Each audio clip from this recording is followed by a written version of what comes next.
Hi everybody, how are we? So today is going to be a bit of a different video. As you can tell, I haven't actually proper set up because we are going out on an adventure. We are going to the 100 Acre Woods, so I thought I'd kind of vlog it and bring you guys with me. So I've got on my Pooh dress that I made. I just kind of need to finish my makeup and packing my bag, and then we're going to be off. And we're getting McDonald's breakfast before we go. So we've just found Piglet's little house, and at the top is his little balcony.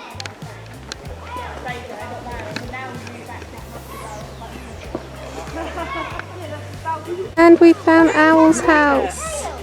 Harry, what's it say? I can't read it.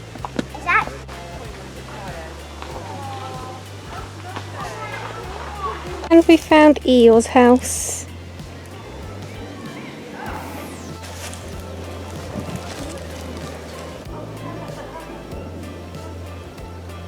That down there is where Rue's sandpit used to be. There's not much left of it now, but mainly used to be down there. And here's the enchanted place with the view that Christopher brought Pooh up to say goodbye before leaving to school. And that is all of the 500 acres that make up the 100 Acre Woods.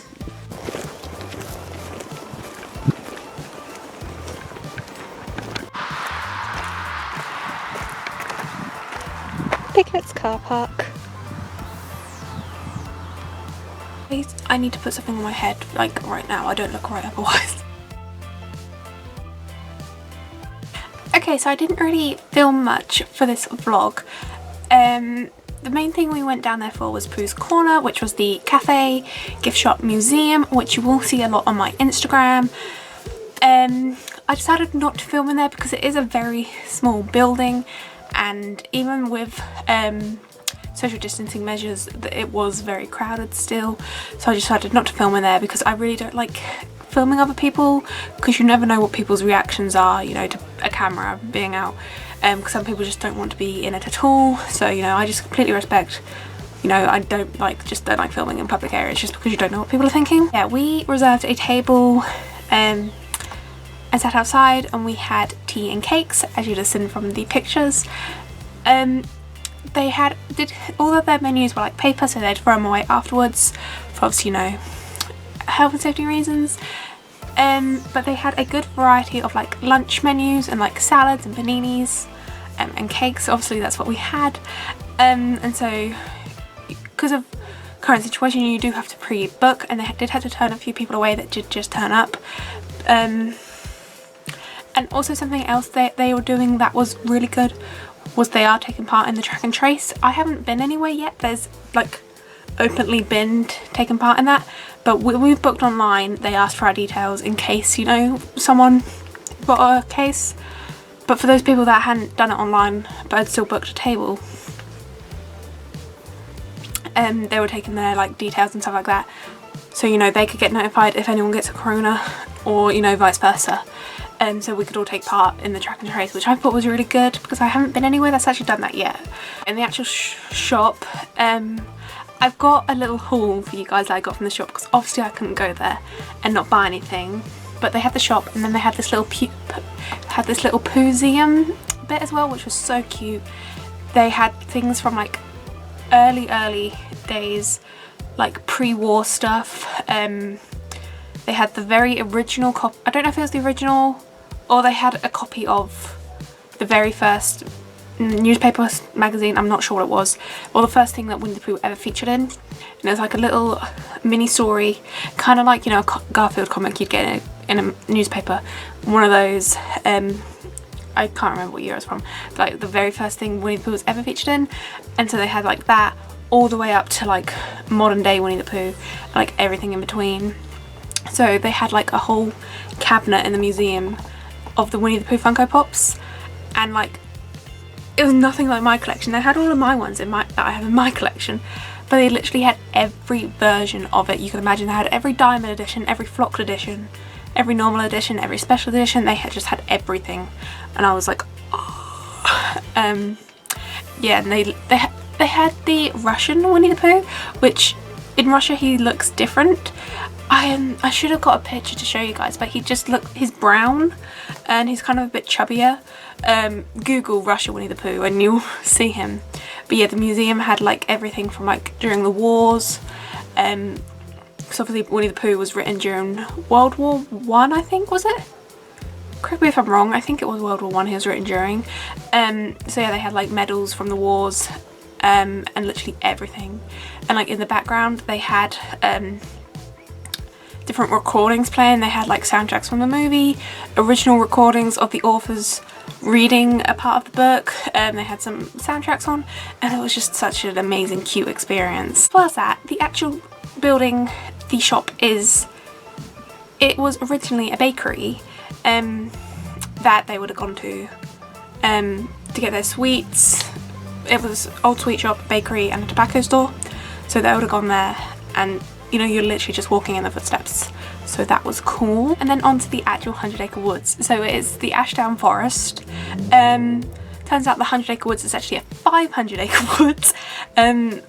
So it's not one thing you can just walk around. There is 2 different main car parks that they recommend you go to, and from the cafe to the first car park is like a 40-minute walk. So obviously they recommend you drive it. The first car park has been nicknamed Pooh's car park, but it hasn't really got an official name. But that one you go to see the original Pooh Stick Bridge, and obviously you get to play a game of Pooh Sticks there. You have to. And just in case you guys visit, when you're doing the walk, you come across 2 bridges, and the actual Pooh Sticks Bridge is the second bridge you come across. So that's just a little heads up. Also, something I did while I was pre-researching for this trip. That is not actually the original bridge, because obviously wooden bridges, they age. They wear with age, so that's not the original one. And obviously, you know, since the wars and stuff have happened, it wasn't going to stand up for this time anyway. But Disney actually worked with the local community to be able to fund and remake the new bridge to, you know, preserve that Winnie the Pooh magic. And so I found that quite sweet. You know, you're in this tiny little village in the countryside of England, and you're at this bridge in the middle of a woods that Disney has worked on. That's that's quite cool to me. And on the walk down to the bridge you would have seen in some of the previous footage, they have some of the character houses. So they had Eeyore's little stick house. Owl's house is like up on a tree. So many people walking past this stuff. And I was pointing it out, and then as soon as I stopped to take photos, people kind of like, oh, what's up there? So like Owl's house, and then there's Piglet's house. She's got this little door on the floor and then a balcony further up. They've only got those 3, Owls, Piglets and Eeyores. Pooh's house, the tree he had, the door that his house was on, did sadly get burnt down a few years ago, so that's very sad. But those were still very cute to see. And then the other car park you go to, which is like just 5 minutes up the road, is called Piglet's car park. I think I got a video of that as well. That is for Rue's Sandpit, which I think I did get a little bit of film on it, but it's not what you're expecting, because obviously, you know, scenery changes, the earth is constantly revolving and changing. So if you don't know what you're looking for, you will just walk straight past it, which I did see some people doing, but from the video you would have seen previously, if you go, you'll know what you're looking out for. And then there's also the Enchanted Place, which in Christopher Robin, he takes Pooh and they sit up on the log and look out over the view of the 100 Acre Woods before he says goodbye before going off to school. There's a little memorial plaque there for the 2 authors, and that was just really sweet. I think I also did get some footage of that as well. So if you are a Winnie the Pooh fan and you're in the area, I highly, highly recommend it.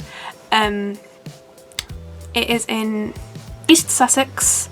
If I remember, I'll leave the exact details for it here so you guys can go visit it. I highly recommend it. I'm definitely going to be going back down there. I think I might make that like my 21st birthday trip. Anyway, the haul. So they had loads of books and stuff like that to choose from. They had autobiographies and like everything. They had a few of the books I've already got in my collection, and I had some of them in the museum, which I found quite cool because like they're in my collection as well. But this is the book I picked up. It is The House at Pooh Corner. In that enchanted place on the top of the forest, a little boy and his bear will always be playing. And that is the enchanted place that I was just telling you guys about. Join Pooh and Piglet and all their friends in the 100 Acre Woods in this collection of stories about the bear for all ages, in which Tigger finds out what Tigger likes to eat, Piglet does a very grand thing, and Pooh invents a new game. And it is just set out like how all the Pooh books are. So you've got the map at the front.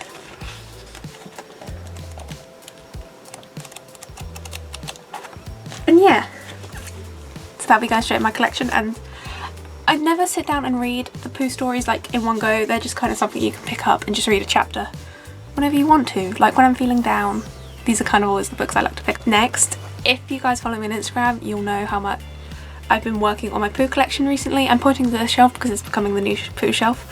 And I only needed one more pop to complete the collection. And they had him! So I got the Heffalump pop, and now my Winnie the Pooh pop collection's kind of complete. I'll explain why in a minute. So Pooh, I have normal edition Pooh, diamond normal edition Pooh, normal edition Christmas Pooh, and I have pre-ordered diamond edition Christmas Pooh. So I technically have 4 Poohs. I have normal Piglet and Christmas Piglet. I have diamond Eeyore, but you can also obviously get normal Eeyore and you can get a flocked Eeyore. So I need to get those. I have Roo, I now have Heffalump, and I have Woozle. So technically my collection's complete. Oh, I also have Tigger, but Tigger is a special edition one, so he's not actually featured on this because he's a Comic-Con exclusive. So I now technically have completed my collection because I have one of everything, but I technically haven't because there's still a few flocked ones I need to get, but I'm saying I've completed it. And the final thing I picked up, I was talking to you guys about what collection I wanted to start next. I was considering doing the live action Winnie the Pooh pops, but I'm still so undecided. I can't work out whether I like live action pops. I do own live action Lumiere and live action Aladdin, but like I can't work out if I like the live action Pooh pops or not. They're kind of cute in a way, but then in a way I kind of don't like them, so I'm still undecided on that. But this is going to be my new collection. Daubs, is that what they're called? Daubs?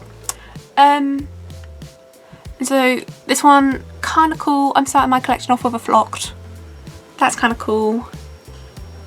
And the packaging is see-through so you can see more. Winnie the Pooh, flocked exclusive. They're the ones you can get. They didn't actually have any of those ones in the shop. They had a Owl, Woozle and a Heffalump, but they were like an inch smaller than this one. And my friend, who was like the all-knowing of like Funkos, I said to her, like, she said there's an XL size and a normal size, and she didn't think this one was the XL size. So she found it a bit weird that there was a smaller version. So I'm finding out about that because this is going to be my new collection. So yeah, that is everything I got. But yeah, that was my trip to the 100 Acre Woods. You'll have also seen on Instagram that I packed a bag full of my plushies, and they did like little photo shoots around the woods with me, and it was just a really lovely day, and the weather stayed nice and sunny for us, which is rare in England. Yeah, that is today's video. I hope you guys enjoyed it. If you did, please smash that thumbs up button. Don't forget to subscribe for some more Disney content, and while you're down there you might as well just ding the notification bell, and I will see you guys next time. Bye!